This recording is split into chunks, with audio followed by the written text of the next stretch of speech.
assim a palavra do Senhor. Você que não trouxe sua Bíblia, está sendo projetado aqui. Diz assim a palavra do Senhor: mas vindo Cristo, o sumo sacerdote dos bens futuros, por um maior e mais perfeito tabernáculo, não feito por mãos, isto é, não desta criação, nem por sangue de bodes e bezerros, mas por seu próprio sangue, entrou uma vez no santuário, havendo efetuado uma eterna redenção. Porque se o sangue dos touros e bodes e cinzas de novilho, esparzidas sobre os imundos, os santificam, quanto à purificação da carne, quanto mais o sangue de Cristo, que, pelo Espírito eterno, se ofereceu a si mesmo, imaculado a Deus, purificará a vossa consciência das obras mortas, para servirdes ao Deus vivo. E por isso é mediador de um novo testamento, para que, intervindo a morte para a remissão das transgressões que havia debaixo do primeiro testamento, os chamados recebam a promessa da herança eterna. Amém. Senhor Jesus, que o Senhor tenha misericórdia da minha vida e que a Tua palavra possa nos ajudar a estarmos contemplando da Tua presença maravilhosa nesta noite, que ela seja alimento, refrigério, cura, renovo, transformação, constrangimento do pecado. Que o Senhor venha agir em nossos corações, eu clamo e eu te peço, em nome de Jesus. Amém. Cristo Jesus é o caminho para estarmos com Deus em comunhão. Ele se intitula Eu Sou o Caminho. O próprio Cristo fala: Eu sou o caminho, a verdade e a vida. Hoje, pela manhã, na escola dominical, estávamos falando dos meios da graça. Que meios são esses? São formas de Deus falar conosco. E uma das formas que Deus fala conosco é a oração. A oração é uma forma como você se aproxima de Deus. Você pode entrar no seu quarto, fechar sua porta, se você desejar, se ajoelhar ou sentado na sua cadeira, na sua cama, e você pode orar, falar com o Senhor. Você deve orar, você deve falar com o Senhor, porque a oração é uma ferramenta que Deus nos entregou para estarmos em comunhão com Ele. Nós acabamos de ler um texto em que o autor aos Hebreus, ele precisa explicar um novo momento em que o povo de Deus está vivendo. E nós também precisamos sempre relembrar disso, porque a nossa carne, nossas práticas tendem a nos colocar como nós éramos, distante de Deus. E o autor aos Hebreus, ele coloca um texto aqui, lembrando do que Cristo veio fazer. Cristo veio cumprir o que o Antigo Testamento falava. E uma das funções do Antigo Testamento é estar apontando para Jesus Cristo. E aqui o autor aos Hebreus, neste capítulo em especial, capítulo 9, ele vai usar uma figura importantíssima do Antigo Testamento para as pessoas compreenderem a respeito de Cristo Jesus. O tabernáculo. O tabernáculo. Deus entregou a Moisés, a Arão, o direcionamento e a responsabilidade para o tabernáculo. Bem, o tabernáculo foi uma estrutura criada para que o povo estivesse adorando a Deus e Deus estivesse no meio do povo. Quando Deus fez isso? Deus fez isso quando o povo saiu lá do Egito. Quem está lembrado que o povo saiu do Egito, diga amém. Alguém lembra o nome da pessoa que Deus usou para libertar o povo lá do Egito e foi para o deserto? Como era o nome dessa pessoa? Moisés. Que bom, você está comigo então, você está lembrando. Moisés foi usado por Deus para tirar o povo do Egito e eles estavam caminhando no deserto. Deus, Ele deseja ter comunhão comigo e com você. Deus é o mais interessado em ter comunhão com você. Então diga para a pessoa que está do seu lado: te interessa. Deus quer ter comunhão com você. Te interessa. Deus é o mais interessado. Olha o que Deus faz para representar isso. ele dá um direcionamento para Moisés, umas medidas, e ele cria um tabernáculo, que é uma estrutura feita para Deus estar no meio do povo. Então eles caminhavam no deserto, e os filhos de Arão e os levitas, que assim foi o sacerdócio para ficar responsável pelo tabernáculo, eles montavam o tabernáculo em um determinado lugar em que Deus mandava parar, e todo o povo montava ao redor as suas barracas. Então Deus ficava no meio do povo. O tabernáculo que simbolizava ali, Deus ficava no meio do povo. E o tabernáculo, imagina que esta é a igreja. Essa estrutura que nós temos aqui, esta igreja aqui agora. O tabernáculo era da seguinte forma. Imagina ali que aqueles homens ali em pé, Mão Neto, Mão Chicão, sejam levitas. Eles estão ali responsáveis para receber a adoração das pessoas. Então, naquele período, as pessoas chegavam e eles participavam de adorar a Deus no átrio. O átrio é como se fosse a parte que eles se relacionavam, que eles se movimentavam, e eles podiam levar a sua oferta a um altar de bronze. Esse altar ficava uma fogueira.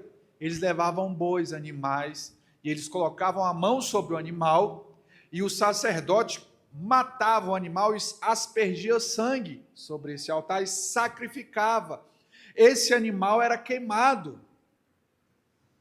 Irmãos, além dessa parte do átrio, nós tínhamos a entrada no tabernáculo, que era o lugar chamado Santo.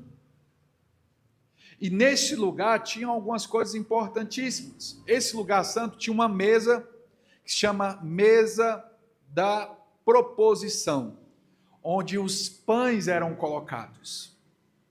Nós tínhamos também um candelabro de ouro ali coberto, para iluminação daquele local. Isso tudo está lá em Êxodo 25, do 31 em diante. Êxodo 25. Também nesse lugar santo nós tínhamos um altar que era colocado um incenso. Esse incenso subia uma fumaça, um aroma a todo instante. Então as pessoas chegavam, imagina que esse lugar santo fosse essa parte aqui do púlpito. E nós tínhamos também um lugar santo do santo, que é aqui atrás, imagina que seja aqui atrás, onde o sumo sacerdote entrava uma vez por ano. Quem aqui já veio nessa parte de trás aqui da igreja, levanta a mão. Agora, quem nunca veio nessa parte de trás, levanta a mão aí, por favor. Teve gente que nunca veio nessa parte de trás. Imagina que aqui é o santo do santo. Só podia entrar o sumo sacerdote uma vez por ano. Ele entrava no Santo dos Santos, e sabe o que tinha lá? A Arca da Aliança. Dentro da Arca da Aliança, a Arca da Aliança era um baú grande, irmãos. Uma estrutura mais ou menos do tamanho dessa mesa. Imagina um baú do tamanho desta mesa aqui, em que ele era todo de madeira de acácia, mas ele era coberto de ouro. A tampa dessa arca tinha 2 querubins com as asas. E essas asas, elas se encontravam. Então, era uma tampa muito bonita. Então, o sumo sacerdote entrava nesse lugar e tinha essa arca da aliança. Dentro dessa arca da aliança, nós tínhamos algumas coisas. A tábua das leis, o maná e o cajado de Arão, que floresceu. E ali ficava guardado. O nome da tampa é propiciatório. Olha que coisa interessante. Então, o sumo sacerdote entrava nesse lugar e ele aspergia sangue, primeiro pelos seus pecados e depois pelo pecado de toda a nação do povo de Israel. Uma vez por ano ele fazia isso.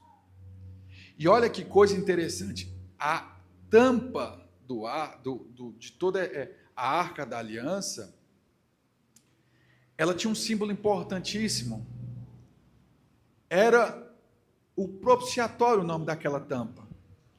Ela tinha um significado muito importante.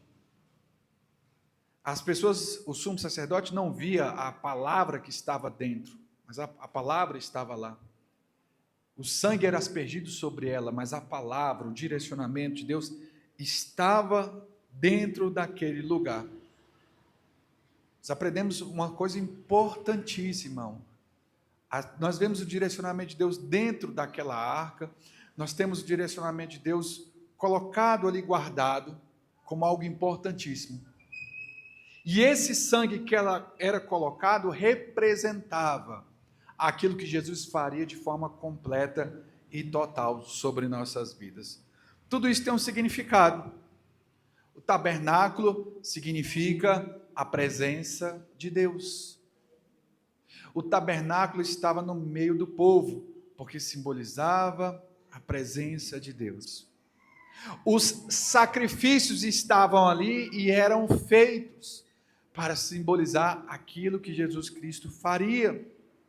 Os sacrifícios eram ofertados naquele tabernáculo e apontavam para a necessidade de perdão, de expiação.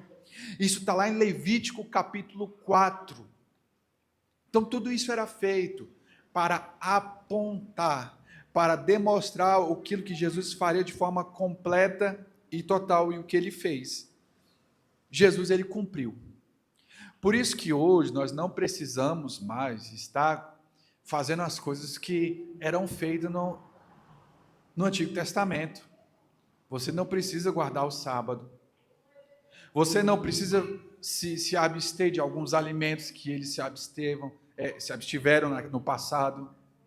Não há essa necessidade, porque Jesus Cristo cumpriu toda essa palavra.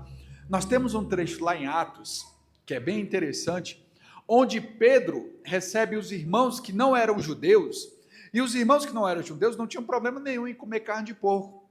E aí Pedro começa a querer fazer separação entre o povo judeu e o povo que não era judeu. E Deus dá um direcionamento para Pedro, Deus dá uma visão para ele, onde desce um lençol do céu, e desse lençol é demonstrado todos os animais impuros. E aí desce um porcozão lá bonito.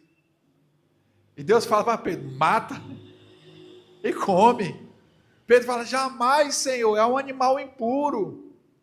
E Deus fala, e tudo isso foi santificado.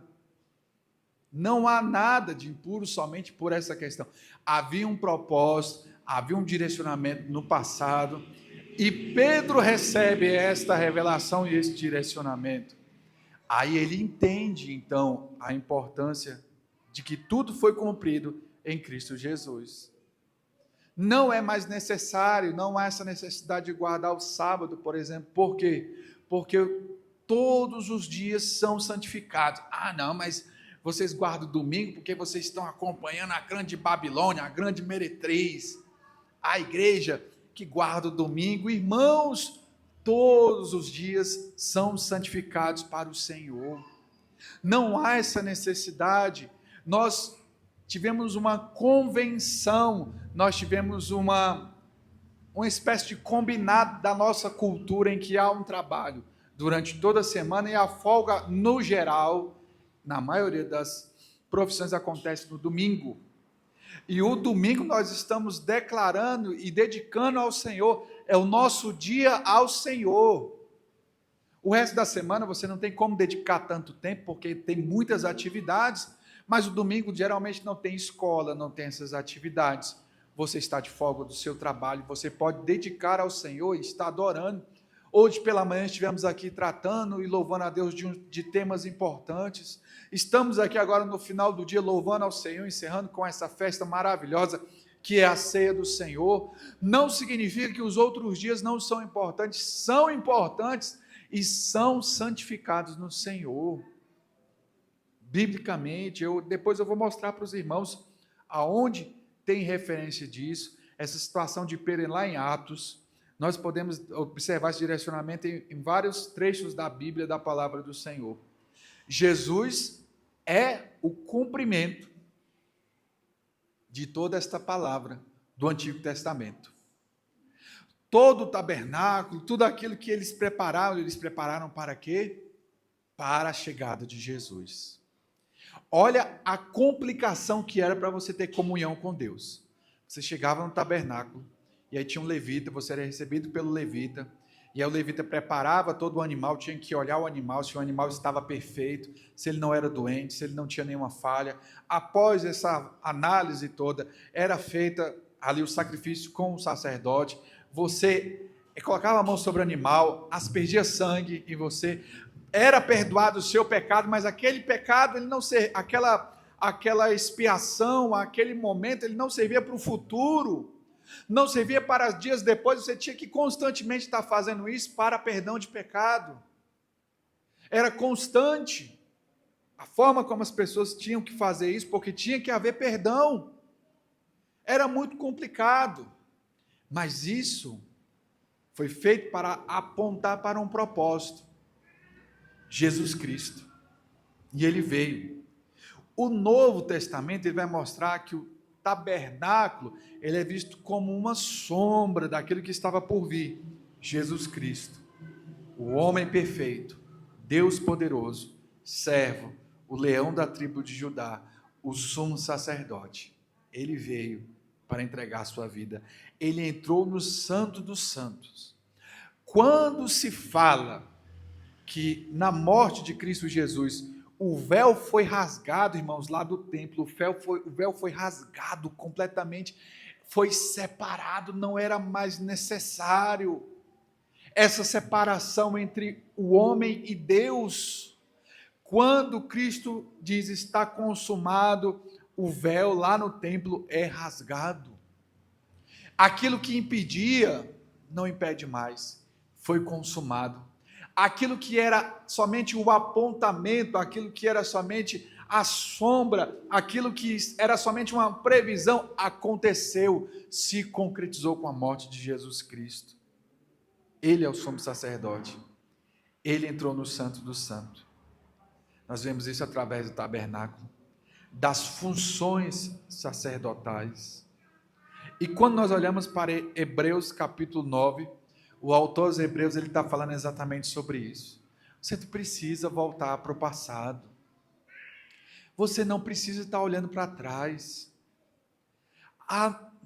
E agora trazendo aqui para a nossa vida, talvez você nunca fez nenhum tipo de sacrifício dessa forma. Talvez você nunca teve problema com isso. Você entende tudo isso que eu estou falando. Mas muitas vezes, você está servindo a Deus e passa por um momento de frieza espiritual, e você quer tratar de forma parecida como você tratava no passado. Como o seu eu do passado tratava, às vezes você quer tratar muitos problemas que acontecem na sua vida. Acabamos repetindo o mesmo problema. Sem fé, sem disposição para orar, levando a mesma vida distante de Deus e da sua palavra. O tabernáculo ele estava tipificando algo que aconteceu e ficou para o passado. As coisas que aconteceram na sua vida, os problemas, os traumas, as dificuldades, elas ficaram lá atrás, no passado. Cristo Jesus agora é a nova vida que nós devemos viver, em Cristo Jesus. Não o antigo eu, não vivendo quem nós éramos. Isso é libertador para nossas vidas. A figura do tabernáculo é um poderoso símbolo do que nós devemos fazer, nós devemos reagir, e não deixar que o nosso antigo eu nos domine, para tratar e resolver todos os problemas. Eu e você, nós não podemos ser direcionados pela nossa carne, pela nossa vontade. Por isso que eu tenho aqui algumas coisas para concluir e serve de aplicação para a nossa vida através dessa palavra. O texto que nós lemos, ele vai falar que Jesus Cristo se cumpre tudo isso. Olha o que ele diz no verso 22. E quase todas as coisas, segundo a lei, se purificam com sangue, e sem derramamento de sangue não há remissão. De sorte que era bem necessário que as figuras das coisas que estão no céu assim se purificassem, mas as próprias coisas celestiais com sacrifícios melhores do que estes. Porque Cristo não entrou num santuário feito por mãos, figura do verdadeiro, porém no mesmo céu, para agora comparecer por nós perante a face de Deus. Nem também para si mesmo se oferecer muitas vezes, como sumo sacerdote cada ano, entra no santuário com sangue alheio, doutra maneira, necessário lhe fora padecer, muitas vezes desde a fundação do mundo, mas agora na consumação do século, uma vez se manifestou, para aniquilar o pecado pelo sacrifício de si mesmo. Oh, glória! E como aos homens está ordenado morrerem, uma vez vindo depois disso o juízo, assim também Cristo, oferecendo-se uma vez para tirar o pecado de muitos, aparecerá segunda vez, sem pecado, aos que o esperam para a salvação. Aqueles que foram perdoados estão sem pecado. Irmãos, a oração, agora, ela se torna um dos meios para que você tenha acesso à comunhão com Deus. Nós desejamos encontrar alívio em Deus, mas muitos caminhos que nós desejamos esse alívio são errados, muitos caminhos errados. Você quer alívio? Glória a Deus. Busque ao Senhor, busque no Senhor alívio. Ah, irmão, não vai ser em lugar nenhum, não vai ser com nenhuma pessoa, não vai ser com ninguém que você vai encontrar alívio, se não for Jesus Cristo. Encontramos alívio em Jesus Cristo. E a oração é esse caminho para quem crê, para quem está disposto a estar recebendo esta palavra. Não é o celular, não são as mídias sociais que vão trazer alívio, na verdade traz muita encheção para a nossa cabeça. Ah, irmãos, os celulares, as mídias sociais, elas enchem a nossa mente, o nosso coração, tirando qualquer disposição. Quantas pessoas têm sido aí alvo das redes sociais e elas estão atrapalhando a sua vida, atrapalhando. Irmãos, tem sido um perigo isso, a gente sabe, a gente trabalha com essa questão aqui, a gente posta algumas coisas da igreja, e é interessante que o Instagram, ele fica perturbando, ele é o próprio capeta ali, ele, olha, essa sua postagem teve 500 visualizações, muito bem, continue assim, parabéns, você alcançou tantas contas novas, vamos fazer mais um rio para você alcançar mais pessoas? Ele bota essas perguntas chamando para que a pessoa só vive em função daquilo, e ela vai olhando quantas curtidas teve, vai olhando como que pode melhorar, como que pode ser feito, e tem aqueles que só ficam de forma passiva olhando e observando tudo, virando escravo de tudo isso. Irmãos, esse não é o caminho para estarmos em comunhão com o Senhor. Largue tudo isso, fique a sós com Deus em nome de Jesus. É muito simples, fique a sós com Deus. Vença isso, ore ao Senhor, clame a Ele é o caminho. Antigamente as pessoas tinham que passar pelo levita, pelo sacerdote, pelo sumo sacerdote para ter comunhão, para ter perdão. Hoje você precisa somente da sua fé, abrir o seu coração. Nós estamos em uma nova aliança, essa nova aliança é Jesus Cristo. Agora não deixe que você mesmo se atrapalhe. Não deixe que você mesmo seja um empecilho para você ter essa comunhão com Deus, ter esse regozijo, essa alegria, essa disposição. Irmãos, acontece. Pastor, acontece mesmo? Acontece. Ore e busque ao Senhor para você ver. Mas já faz tanto tempo que eu não sinto, já faz tanto tempo que não acontece. Persevere, lute, ore, que Deus fala com você. Não fique esperando que aconteça algo diferente. Faça algo diferente em nome de Jesus. Faça mais, ore mais, busque mais ao Senhor em nome de Jesus. Muitas pessoas se veem afundadas em uma tristeza que não tem fim, porque elas só vivem repetindo as mesmas coisas. Elas estão prostradas nas mesmas coisas, achando que as coisas vão acontecer ao seu redor, e aí sim, quando acontecer ao seu redor, ela pode mudar. Não é dessa forma, deve acontecer no seu coração. Você é santuário de Deus agora.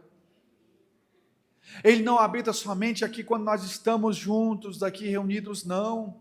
Você é templo do Espírito Santo de Deus agora. Não é somente em um determinado lugar, não é obrigado em estar em determinado lugar para que haja manifestação da presença de Deus. Não! Você agora, o seu corpo é templo do Espírito Santo de Deus. Nós somos templo do Espírito Santo. E Ele pode, e Ele quer agir em nossas vidas.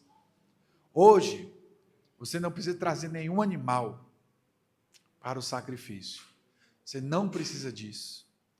O sacrifício deve ser o quê? Um coração quebrantado ao Senhor. Você sinceramente, se chegar ao Senhor e dizer: Deus, eu estou com o coração frio. Fechar os seus olhos e chegar de Deus, eu estou sem fé.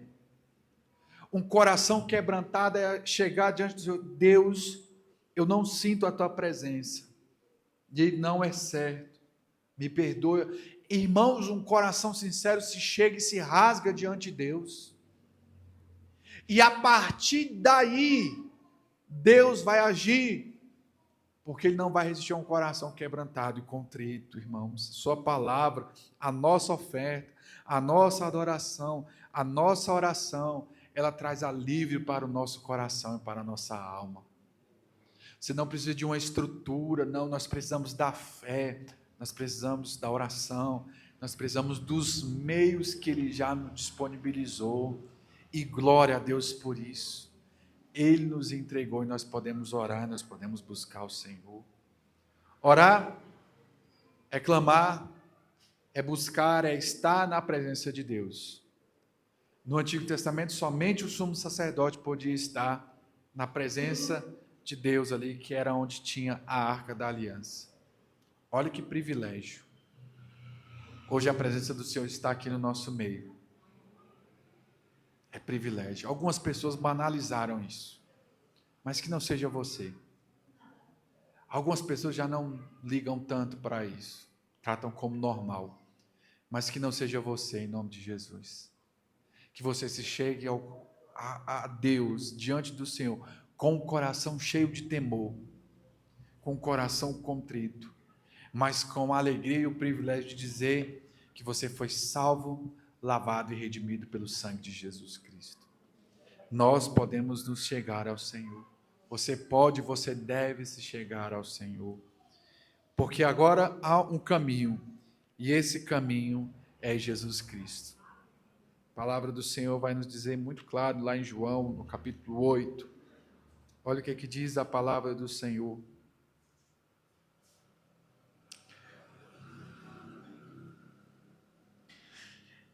João 8, 34. Em verdade vos digo que todo aquele que comete pecado é servo do pecado. Ora, o servo não fica para sempre em casa, o filho fica para sempre. Se, pois, o filho vos libertar, verdadeiramente sereis livres. Amém. Se coloque de pé em nome de Jesus.